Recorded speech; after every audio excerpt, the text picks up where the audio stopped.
Hey guys, I just found a recording that I did a couple of months ago and never got around to actually uploading and editing. It's about confidence in role-playing, and I think it has some useful tips to it, so rather than just record it again with different hair and different green screen stuff, I figured I would just do this little intro and then just show you the fucking video. So if you like it, fucking like it. Did I mention I'm a D&D sex icon?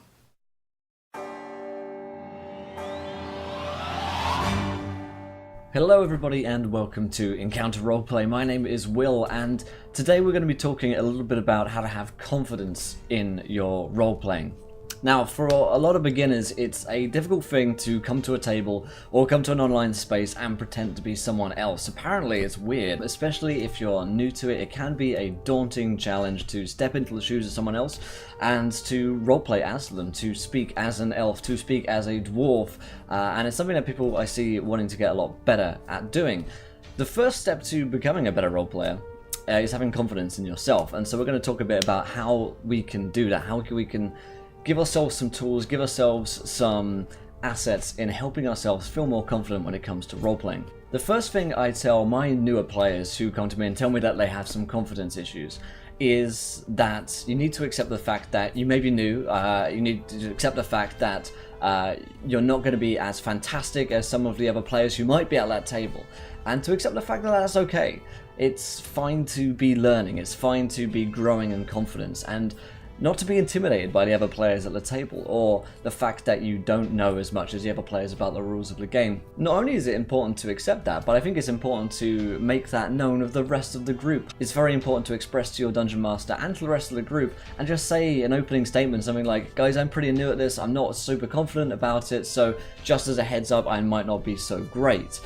That's something that I, as a Dungeon Master, always appreciate, and the other players at the table appreciate as well. We're setting those expectations as to who this player is, where they are in their kind of role-playing journey, if you will. When I first started playing, I was lucky enough to play it with my family at home, but when I joined my first group, I told everyone, guys, I haven't played this in a very long time. I'm kind of super nervous about this, just so you guys know. The response that I got from the rest of the players at the table was, oh cool, thanks for the heads up, we can help you. And you'll find the rest of the players at your table are very willing and very ready to help other people. That's the fantastic thing about role-playing games like Dungeons and Dragons. It really is focused on a creative experience with a whole group of people that are helping one another. It's very collaborative in that sense, and so whenever a player comes to me and says, I'm new, I need an extra bit of help or an extra bit of boost, then that's always great to do. It's hard to accept that and to come out of your shell in that way, but it's really important to. You'll really see the benefits if you tell the rest of the people at your table how you are feeling, and that is really important in all of D&D, in all of role-playing games. Communication is always going to be your most important asset, and it's something which can be very difficult to express. Number 2, accept that you're going to make mistakes. You're going to fluff things up, you're going to screw up some rules, you're going to screw up some terms, get some dice rolls wrong, that kind of thing, and that is fine. Getting things wrong is actually a really, really important process of learning. I should know, I make a million mistakes a day, and that helps me learn what I'm doing wrong.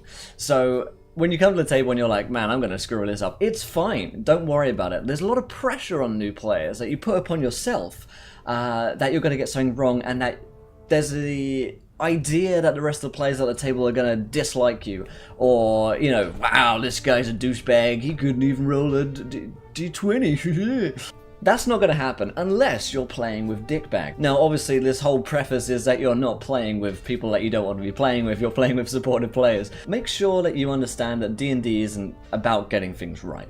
There is no real right way or wrong way, in many cases, to play Dungeons and Dragons. So as long as everyone's having fun, you could be screwing up a million rules along the way, and that is fine. And trust me when I say this, if you screw something up, then you'll remember it a whole lot better the next time round. So don't worry about that too much, and just accept the fact that, well, I'm going to screw up, but it's okay, that's part of the learning process. My third and final tip of the day for gaining confidence in role-playing is to practice. Now this one seems like really, really obvious, but there's a few ways you can do this. Not only does that mean continuing to go to sessions and continuing to try and push yourself within the actual space when you're playing D&D for those 3 to 4 hours that you play maybe every week or more, You can practice outside. You can practice in your room. You can practice inside your own head. Now, it might sound a bit crazy, but that's basically what role-playing is. The most difficult thing about role-playing is getting into the mindset of that person. Everything else comes afterwards. You don't need to worry about doing the accent and voice and everything like that. That comes later. No one's expecting you to be like a professional voice actor and do some crazy voice off the offset. All you need to do is get into the mind of that character. And the best way I've found to do that is just in my spare time, when I'm walking around town or whatever, just to try and find myself in the mindset of that character. Think about what they are, who they are, what they do, why they do those things, why they think those things. And that really helps me. I always used to, when I started role-playing, just kind of do voices in my room and just start thinking as if I were that character. That really helped me. And if you're finding it difficult to do that, try writing a backstory for your character. Try thinking about the motivations for that character. That really helps me get into the mindset of, why does my character think the way that they do? And sometimes the best way to work is backwards. So if you have an idea for how your character is, that's often the case, I think. You've got an idea, I want to be a kind of Legolas-like character, it's kind of Gandalf-like character, whatever. Work backwards from that. What makes that character the way that they are now? And keep asking yourself questions. Why? And until you get back to that origin point when they were born. And that really helps me work on my character motivations and to get into the mindset of that character, which ultimately is what role-playing is. So there you have it, folks. 3 tips on how to encourage yourself to get better at role-playing, to gain confidence in your own role-playing. If any of this helped you, please leave a like, subscribe to the YouTube channel, and comment below if anything was helpful. If you've got your own tips for people who are watching this video, then fantastic. I'd love to hear some of your own tips as well. Please feel free to leave them down below. And of course, until next time, try not to roll too many nat ones because I want to be here laughing when you do.